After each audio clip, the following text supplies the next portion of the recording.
Welcome back to Outdoors with Larry Ray on ESPN 790 AM, brought to you proudly by the Tennessee Wildlife and Resources Agency.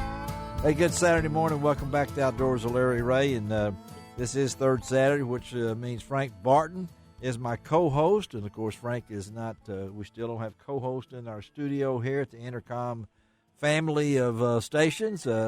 Just me and Shelby McCall, but Frank is on the line. If you hear a little wind or hear a dog barking or whatever it might be, Frank is overtraining his dogs over near Wynne, Arkansas. But Frank, we're glad to have you with us.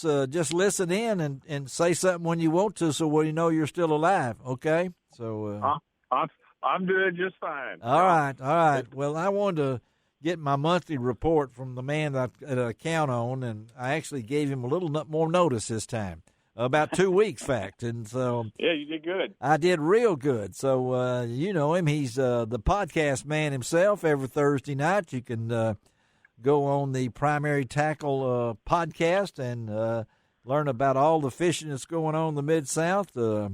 I try to do it as many times as I can because it's probably the best podcast for information about local fishing, and that's our good friend David Best from Primary Tackle. Hey, David, good morning. Good morning. How are y'all doing today? We're doing great. Let's talk local fishing. This weather's been goofy, up and down, windy. Frank's right now, you can hear the wind blowing where Frank is, but we've had rain and all sorts of stuff. So what's David Best hearing at Primary Tackle? Well, despite all the craziness, the fishing has been really, really good. Okay. I've got guys bringing in pictures of bass, and they're catching them everything from shallow to deep. I mean, it's just a big variation on how they're catching them.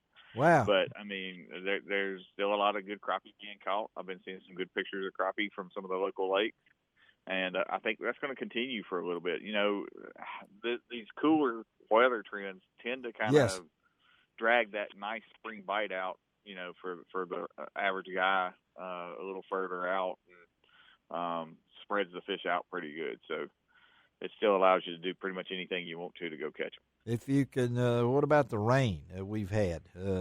Every other day it seems like, in the passage of fronts. So May is usually a transition period anyway. So are you hearing anything about bluegill?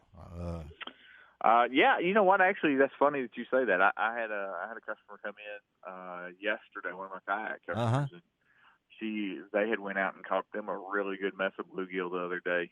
Good. You know, kind of messes with it a little bit because, you know, this is the time of year when them bluegills start trying to bed really, really good. Yes. This month and next month on those full moons. That's right. But they're beginning to catch them pretty good. You know, catching them up shallow, catching them bedded up a little bit, but not quite real strong yet, but they're getting there. Well, I'm hoping, because I'm heading to Reelfoot Sunday afternoon and going to fish out of Blue Bank Resort Monday morning with Cody Rodriguez, and then hope to fish a little bit with the famous Billy Blakely. Nice. Me and my wife are heading up to Reelfoot, and of course we know that if there's any wind at Reelfoot, you batten down the hatches. Yeah, buddy. That can be a rough place, but the bass, you kind of touched on that a little bit. So what basic baits are they using now? What are we catching these fish on? Or are they moving into shallows at all? Or they? Yeah, there's still a lot of fish shallow. There's still there's fish moving back out deep again already on some of the big lakes. Kentucky Lake. You know, they moved in shallow to spawn. There's still some fish that are still trying to spawn.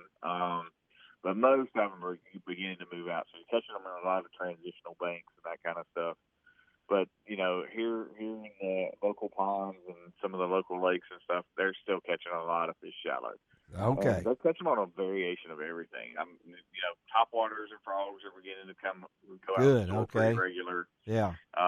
There's still a lot of guys catching them on a spinnerbait. I had some pictures from Old Hickory of one of my guys up there really caught them good on a spinnerbait earlier in the week.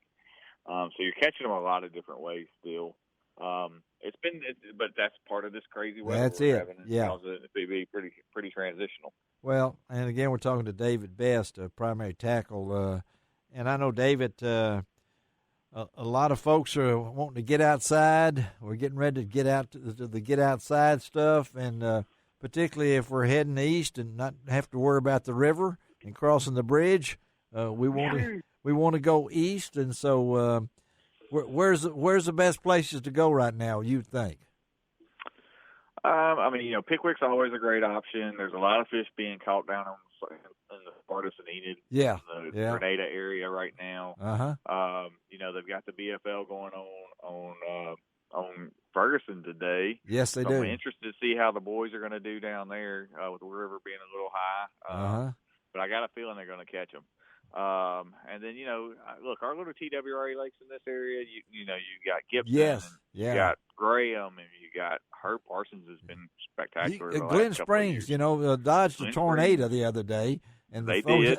They dodged it. It was very close. I would not want to have been on Glen Springs Lake when that tornado was coming to that close. But, I'm glad you threw those lakes in because a lot of times folks just don't realize those lakes are just prime lakes. And there's a new way to fish those lakes, folks, and that's with a kayak. And nobody knows the kayaks like David. Because how many brands do you sell out there primarily? We sell 3 brands. We sell Jackson, we sell Hobie, and we sell New Canoe. So we got the big 3. That's the big 3, yeah. That's the big 3. I mean, that's the ones everybody wants for the most part. The biggest thing we got is you better come get them while you can get them because they're not going to last. I mean, we are literally down to 14 boats right now in the building. Come on. It's the lowest we've been since probably June or July of last year. It's amazing. And we're going to be that way for a minute. Once these are gone, I mean, I got a small shipment of New Canoe coming the end of May. And then that's the end of May. Okay. So you got. And I won't have any more boats coming until mid-July to August. It just blows my mind, David, and I know you're so glad you're in that S.Y. Wilson building with all the history and everything. And not only is the tackle business a good time to be in, but you hit the kayak business really good, folks. I mean, if you're thinking about the canoe, the kayak, particularly the kayak, drop out there and go out and see David at the S.Y. Wilson right there on downtown Arlington. I mean, downtown. I mean, about as down as you can get town when it comes to it. But only 14. Do you hear him? He's only got 14. So only 14 left. And once those are gone, you're not going to get any more to the end of May. So we're only going to get 8 then, and then we won't get any more till July or August. That's the crazy you're part. scaring all these. Be light. You're scaring all these people and everything like that. You want a boat? You got to get them. Yeah, you take trade-ins. So. Well, no, we don't do trade-ins. Occasionally you'll see one in here, but it's a rare. It's a rarity, isn't it? That's for sure. Yeah. Well, tell them about your podcast again. It's on Thursday nights, right, David? Yep, it's on Thursday nights, and we actually have changed it up a little bit later. We're only doing every other Thursday now. Every other Thursday, okay. Me and Jeremy, matter of fact, we will be having another one coming the next Thursday. We just had a day off. But so next Thursday, it'll be on next Thursday. We'll have it on next Thursday, and we do it every other Thursday. And we're replacing that with we do a little short pre-record on those Thursdays that we don't do the show, and we'll throw something up there. Good. Make sure that customers do get to see something, and maybe a quick fishing report on what's going on in the world. But I didn't want to. I didn't want to embarrass you thinking you were chewing gum the last time I watched it. You were actually eating candy or something. I don't know. It just popcorn. Oh, that was popcorn. That's what it was. It was both of y'all were, but you were really into it. So I said, "Well, that must be pretty good gum he's got right there." And he said, "He's straight." So you can actually ask him questions, folks. It's pretty cool the setup they've got there. And again, so the store hours today on Saturday, you open up what time today? 10 to 6. 10 to 6 today. Tonight we're going to have the first music in the Commons, or music in the Commons here, which is the old music on the square. Really? It's the first one we've had since the COVID thing last year. So first one in a year and a half. So we'll be open extended hours tonight until about 9 o'clock. Hear that, folks? Go out to the square. Not really a square; it's a circle, I guess. More or less. It's more. I think it's more than less. So, but anyway, stop by tonight. They're going to have. That means music. What else they got going on? Have music, food trucks, all kinds of stuff going on over there at the Commons. And you'll be open till 9, right? Yes, sir. All right. Yes, sir. Head on out there tonight, All right. folks. David Best, thank you, man. We'll talk to Thank you. you, Larry. All right. All righty. Bye-bye. Okay. You know, Frank, I'm glad to hear folks are getting out. And you probably know that as good as anybody because you're out and about. Have you noticed even more interest in field trials and stuff now because of the being able to get out? Well, they resumed. I mean, last year when, in mid-March when everything, nobody knew exactly what was going to happen. And by the 1st of April, we knew what was happening. Everything shut down. Yes. Yeah. People that were field trials, hunt tests, the whole, just like everything else in the country, it shut down. And we didn't run anything didn't really start running back until August. Yeah. And now it's returned to normal. That's good. Which is wonderful. Yeah. It's really wonderful. And I know the Master Nationals last year was affected by COVID too, right? I mean, we had to cancel the event. Yeah, and you're talking about the event that's been around for how long? We started it in 1991. And you'd had it every year, right? I mean, and been doing it every year. That's pretty amazing. So it's one of those things. And we got about a minute. So tell our listeners where they can go. What's that website for the Master Nationals? Because I like to keep up with it. I know where it is, but you know the website? Masternational.org. That's it. Master Nationals with an S, Frank.org, right?